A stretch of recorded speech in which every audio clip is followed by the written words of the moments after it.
حضرات سے درخواست بھی اہم ہے۔ جمعہ کے بیانات میں ہم لوگوں نے رات کی فضیلت کے سلسلے میں ہم سن رکھی ہیں، اس لیے وقت کو ضائع نہ ہونے دیں۔ بیانات کا سننا، دینی مجلس میں شرکت کرنا یہ بھی عبادت ہی ہے، لیکن جو وقت خالی رہے اس میں ہم دل ہی دل میں ذکر کرتے رہیں، اس سے انشاءاللہ مجلس میں مزید نورانیت پیدا ہوگی۔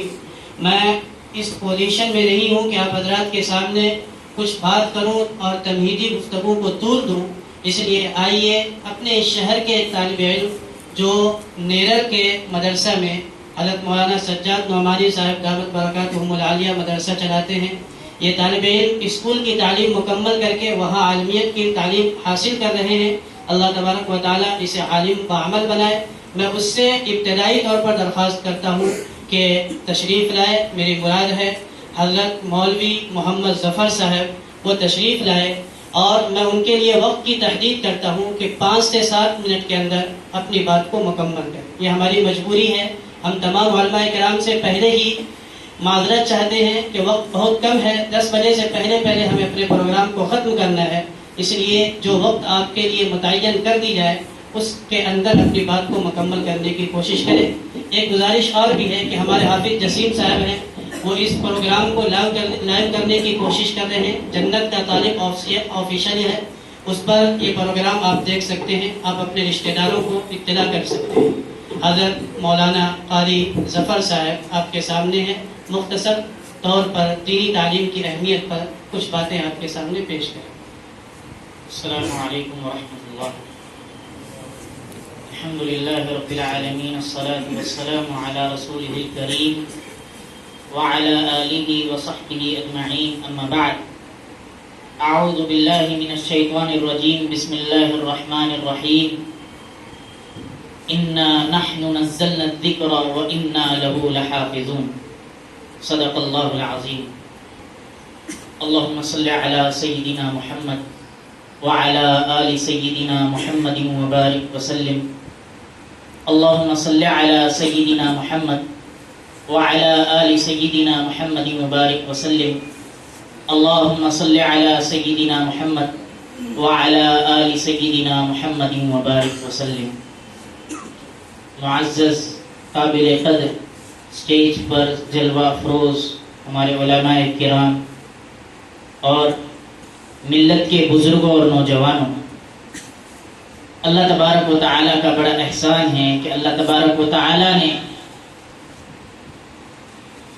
ہمیں ایسی پرسعادت محفل میں بیٹھنے کی توفیق عطا فرمائی، اور میرا دل بہت ہی مسرور ہے۔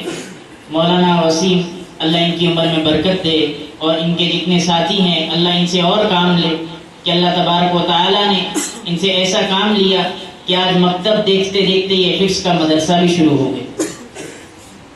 اللہ ہمیں بھی کچھ کام کا بنا دے اور ہم سے بھی کچھ کام لے لے۔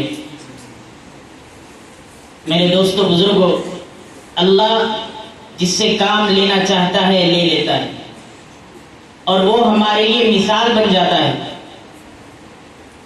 اور وہ نمونہ کار بن جاتا ہے۔ اس کی زندگی کچھ اور ہوتی ہے، لیکن جب اللہ کام لینے پر آتا ہے تو لوگوں کے لیے وہ مثال بن کر کھڑا ہو جاتا ہے۔ اور اللہ تبارک و تعالی کسی کا محتاج نہیں ہے، اللہ تبارک و تعالی کسی کا محتاج نہیں ہے۔ میں نے آپ حضرات کے سامنے ایک آیت پڑھی ہے، انا نحن نزلنا الذکر وانا لہ لحافظون۔ جیسا کہ آپ حضرات نے طلباء کے بیانات سنے، اس میں ایک جملہ عربی میں اس نے ایک بچے نے کہا، کلام الملوک ملوک الکلام، بادشاہوں کا کلام بھی کلاموں کا بادشاہ ہوتا ہے۔ The words of king are the words of king۔ اللہ تبارک و تعالی پھر دوسرے طالب علم نے کہا کہ اللہ سب سے بڑا حافظ ہے، اللہ قرآن کا سب سے بڑا حافظ ہے، اور اللہ تبارک و تعالیٰ نے ان چھوٹے معصوم بچوں کو اپنی قرآن کی حفاظت کے لیے چن لیا۔ اور اللہ نے سب سے بڑی بات تو یہ ہے کہ اپنے سرکاری دفتر میں ان سرکاری افسروں کو رکھ لیا، اپنے سرکاری کام میں ان چھوٹے معصوم بچوں کو رکھ لیا، اب ان سے اللہ کیا کام لے گا؟ اللہ اپنے کلام کی حفاظت کا ذمہ ان کے سپرد کر دیا ہے۔ سب سے بڑی بات یہ ہے، آج کوئی ہوگا انجینئر اور کوئی ہوگا ڈاکٹر اور کوئی ہوگا ایڈوکیٹ اور کوئی ہوگا فلاں بلڈر، لیکن اللہ تبارک و تعالی جب امتحان لینے پر آتا ہے تو آپ دیکھ رہے ہیں ملک اور شہر لوگ قرآنوں کو جلا رہے ہیں۔ ایک ہوتی ہے ہارڈ کاپی، ایک ہوتی ہے ہارڈ کاپی اور ایک ہوتی ہے سافٹ کاپی۔ ہارڈ کاپی جلا رہے ہیں، مجھے بتائیے کہ سافٹ کاپی کو مٹانا آسان ہے؟ سافٹ کاپی ان کے سینوں میں موجود ہے، سافٹ کاپی ان کے سینوں میں موجود ہے، تا قیامت تک اللہ نے اس کا ذمہ لیا ہے۔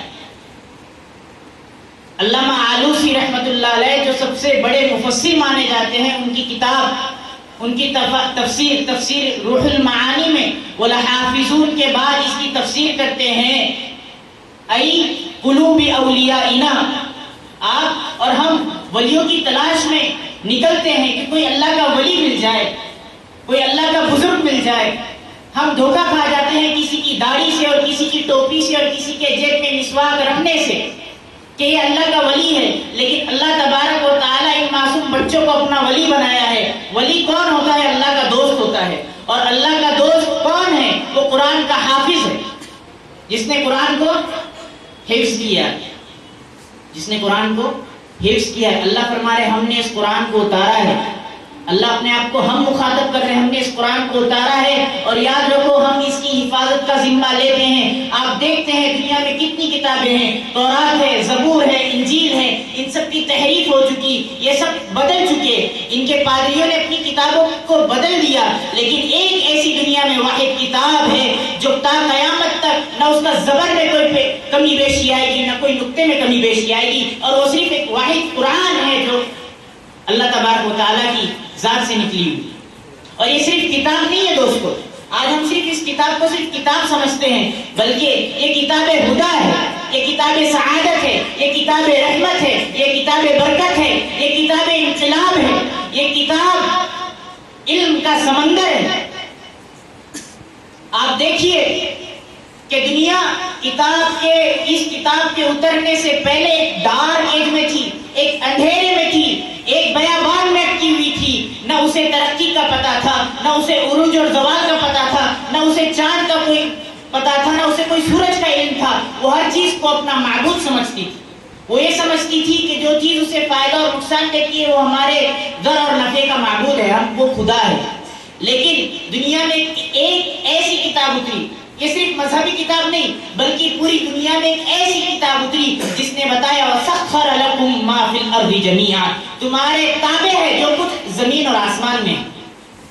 تو انسان نے اس پر کھوج کیا، جو چیز اس کے تابع کی گئی تو وہ اس پہ سرچ کیا، پھر سائنس کے اور بحر اللہ نے انسان نے کھول دیا، پھر آپ سائنس بھی دیکھیں گے، آپ فلسفی بھی دیکھیں گے، آپ جغرافی بھی دیکھیں گے، یہ سب علوم جو نکلے ہیں وہ قرآن بابرکت کی ذات سے نکلے دوستو بزرگوں، اور وہ سارے علوم کو اپنے سینے میں ایک چھوٹا بچہ چھپایا ہوا ہے۔ آج ہم سب کی قدر کرتے ہیں، کوئی وکیل اور انجینئر اور ایڈوکیٹ آ جائے ہم اس کو کرسی دے دیتے ہیں اور ایک حافظ قرآن کو زمین پر بٹھا دیتے ہیں۔ کل قیامت کے دن پتہ چلے گا، کل قیامت کے دن پتہ چلے گا من قرأ القرآن وعمل بما فیہ البس والداہ تاجا یوم القیامہ۔ ارے تم اس کی بات کرتے ہو حافظ قرآن کی، سنو جس نے اپنے بچوں کو حفظ قرآن کرایا۔ میرے شیخ ایک بات کہتے ہیں کہ ادھر والد کا لفظ کیوں ذکر کیا، اپنے والدین کا ذکر کیوں کیا؟ کیونکہ جو بھی حفظ قرآن میں ڈالتا ہے اس کے اندر دنیاوی اور معیشت کی لالچ نہیں ہوتی۔ حافظ قرآن کو کچھ ملتا ہے؟ یہ بتاؤ، وہ صرف اللہ کی رضا کے لیے ڈالتا ہے۔ ایک عالم اور مفتی کو تو عزت اور شہرت مل جاتی ہے، حافظ قرآن کو کیا ملتا ہے؟ حافظ قرآن جو ماں باپ اپنے بچوں کو حفظ کراتے ہیں وہ اسی رغبت اور شوق سے کراتے ہیں کل قیامت کے دن میری سفارش کرے گا۔ کل قیامت کے دن ان کے والدین کو، جو بچہ حفظ کیا ہوا ہے، ان کے والدین کو ایسا تاج پہنایا جائے گا جس کی روشنی دنیا کے سورج کی روشنی سے بھی زیادہ تیز ہوگی۔ پھر آگے بات ہمارے شیخ حضرت مولانا سجاد نعمانی اللہ ان کی عمر دراز فرمائے، اللہ ان کے فیض کو عام فرمائے، وہ کہتے ہیں کہ محدثین نے اس کی شرح میں لکھا ہے کہ کل قیامت کے دن حافظ، ایک قرآن کا حافظ 10 لوگوں کی سفارش کرے، اللہ اس کو حق دے گا جتنا چاہے کرے، لیکن وہ شخص اس کی سفارش سے محروم رہے گا جو اس کو دنیا میں تانے دیا کرتا تھا۔ ارے مدرسے میں ہو، ارے قرآن کا حفظ کر رہے ہو، ارے کہیں انجینئر بن جاتے، ڈاکٹر بن جاتے، کچھ کما لیتے، کل قیامت کے دن جب وہ اس کی سفارش کرنے جائے گا اللہ کہیں گے نہیں تم اس کی سفارش نہیں کر سکتے، یہ وہ ہے جو تمہیں دنیا میں تانے دیا کرتا تھا، آج سب کی سفارش سے محروم۔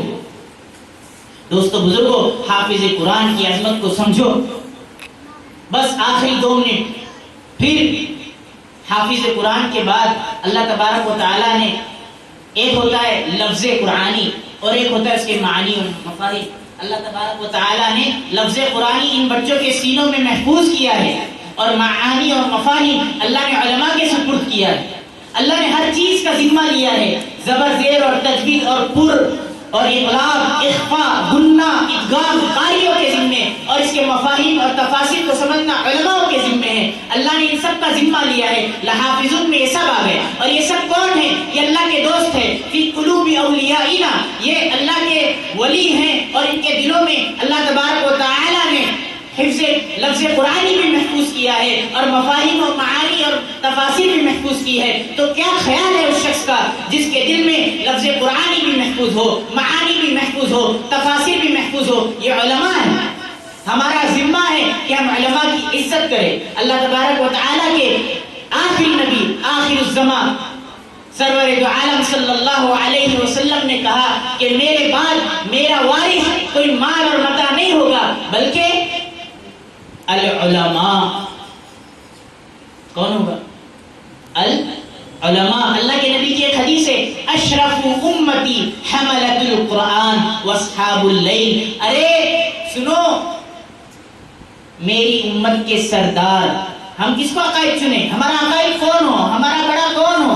ہمارے بڑے اللہ کے نبی فرما رہے کسی کو بڑا بنانا ہو، کسی جاہل پیر فقیر کو نہ بنانا، حملۃ القرآن، قرآن کے حاملین کو بنانا، قرآن کے حاملین کو اپنا بڑا بنانا۔ اور ہمارے ذمے، علماء کے ذمے یہ ہے کہ وہ رات کو جاگنے والے بھی ہوں، رات کو جاگنے والے ہو، اللہ سے مانگنے والے ہو۔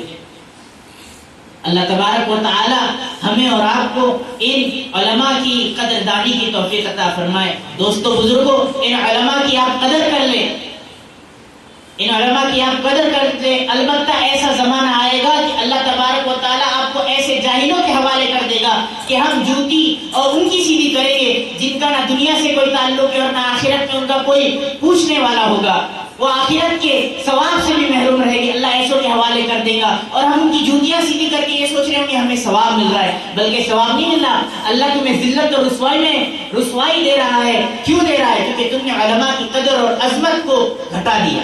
اور تلبیس ابلیس ایک کتاب ہے علامہ ابن جوزی کی، اس میں لکھا ہے کہ ہمارے زاہدوں اور عابدوں پر ابلیس کا ایک چال یہ بھی ہوتا ہے کہ دل سے وہ علماء اور حافظ کی قدر کو نکال دیتا ہے۔